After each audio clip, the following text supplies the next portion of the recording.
Hey, Double J, this is Maureen Elsberry, and I love your face. Hey, Maureen, how are you this morning? I'm doing excellent. How are you doing? I'm good. Now, have you taken your crazy pills this morning yet? You know what? Luckily, I don't have to. I'm not what you'd call a tinfoil hat wearing person. I will let you know that Double J is a skeptic. He does not believe in aliens at all. So you think that we are entirely alone in this universe? Yes. Absolutely, and I'll tell you why, okay? You know we're in Albuquerque. Mm-hmm. When I first moved out here from California 3 years ago, my sons came out, and they come out every summer to stay with me. My oldest son, he loves aliens, loves UFOs. So he said, Dad, can we go somewhere to see something? I go, you know what? Roswell, New Mexico. Alien capital, right? Yeah, supposedly. Now, have you been to this horrible place called Roswell? Unfortunately, I have. Did you say, unfortunately, you have? Well, I just mean that in respect of I was there for 5 days, which was a little too long for my taste. No, 2 hours is too long. It is the beehive hole of New Mexico. It's the worst city in all of New Mexico. It's a horrible place and a giant ripoff to aliens. Well, I think that they've really turned it into a bit of a tourist trap. But I've been outside of the city to the actual alleged crash site, which you won't see a green alien figurine anywhere in sight. It's out in the middle of the desert and on a ranch, and that's a little more interesting than the town. For a skeptic like me, how do you make somebody like me believe that there really are other beings out there somewhere? Well, I think you have to look at the scientific evidence that scientists believe there are over 20 billion planets that have water that could support life as we know it. And that's not talking about any life form that could exist in an environment that could be toxic to us. That's an incredible amount. I think that thinking that we were completely alone in the universe is, no offense, a little naive in the sense of there's so much we haven't explored out there. It's kind of a really lonely thought to think that it's just us. If scientists can look millions of light years away through a telescope, correct? How come they still haven't found one sign of alien life out there? Well, there are some that would beg to differ with you. In fact, I just met an astrobiologist the other day that said we already discovered life on other planets, microbial life. And there's some evidence to suggest that is true. Hold on, now you're saying we got alien ants crawling? Let's talk about probes. Like everybody always, you always see in the movies, or you always hear somebody got kidnapped, took up to a spaceship, and got probed. Yeah, don't tempt me with the good time, LB Johnson.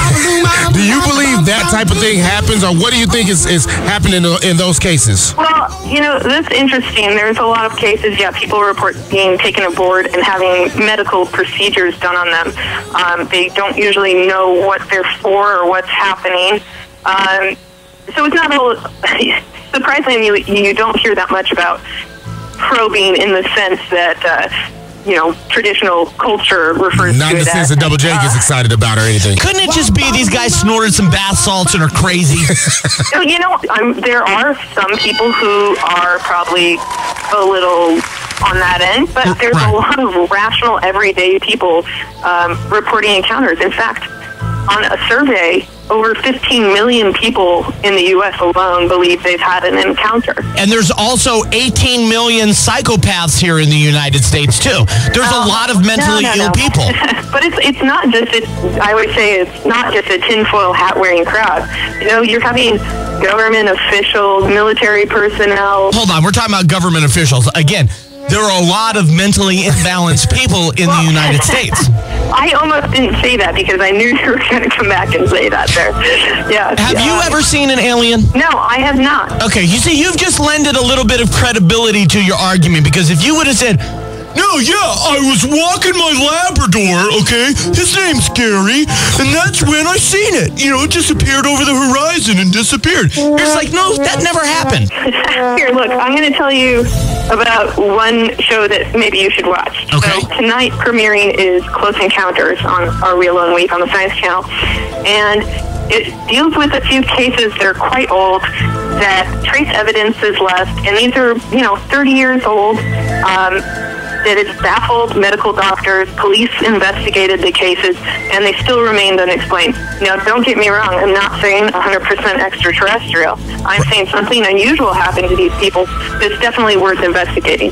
And is that a possibility? Now, LB, what was your question? We've already discussed probing. Now you have a different question about crop circles? Yeah, do you believe those are really done by aliens or alien spacecrafts? I personally think crop circles are man-made. Okay, well, you're not as kooky as I thought you were when we first started this conversation. Yeah, you're down to earth, it sounds like. Why do people think that they see alien spacecrafts? They're making this up because they want to see it, correct? No. I mean, a lot of people have sightings all over the globe that they're seeing something unidentified. They don't know what it is. So for some people, for them, a logical conclusion could be, well, maybe it's not our technology. And these are, I mean, some of these sightings, look at Chicago O'Hare in 2008. Pilots, as well as tons of people around the area, spotted a silver disc hovering over Chicago O'Hare Airport. It was Justin Bieber's helicopter. He flew in to get some grade A weed in Chicago and fly it back to Canada. It's Justin Bieber. It's Justin Bieber. Oh, there you go. Don't you think it could be a weather balloon? Well, hey, Justin Bieber is possibly an alien, as some people have. See, now I'll go with you on that one. About to be an illegal alien like we have here in New Mexico. Right. Dipper, I'm not saying that there's extraterrestrial life forms running around among us, but I am saying there at least are enough sightings and reports, even by credible people, that it's worth investigating. I think that you should be, you should tune into Are We Alone Week with an open mind and just see what's happening. With all the resources that NASA has, how come they have never found another human being or alien being on another planet? Or have they, you just won't tell us? Right. That's, a lot of people think that there's a cover-up there. Do you think the United States government found a crashed spaceship? I don't know if they're hiding an alien spacecraft. I think that they're hiding crashed materials. Not like a whole spacecraft, just like one of the dubs off the plane or something. Oh, I don't know. You smoke a lot of weed, don't you? I do not. Weirdly, isn't that strange? I'm from the Pacific Northwest, and I do not. If aliens do exist, are they coming to attack us, or are they coming to be our friends? I don't think we need to worry about a War of the Worlds style thing. I think that it's probably more like a science project. We pick up ants on an ant farm and put them in, the little anthill things when we were little kids. Well, who's to say that we're not just ants on an anthill? So there is still a chance Double J can get probed. There's always a chance. If you're lucky. Give me some alien lube and call me Gary. Wait, what? Journalist Maureen Elsberry. Tonight on the Science Channel, it's Close Encounters, right? Yeah, and then tomorrow night, covering aliens leading up to a new episode of NASA's Unexplained Files. And there's a lot of science in that one, so you should tune in. Maureen, thank you so much for talking with us this morning. Thank you for having me. Lay off the bath salts, Maureen. And that's how it's done. Wake up, wake up.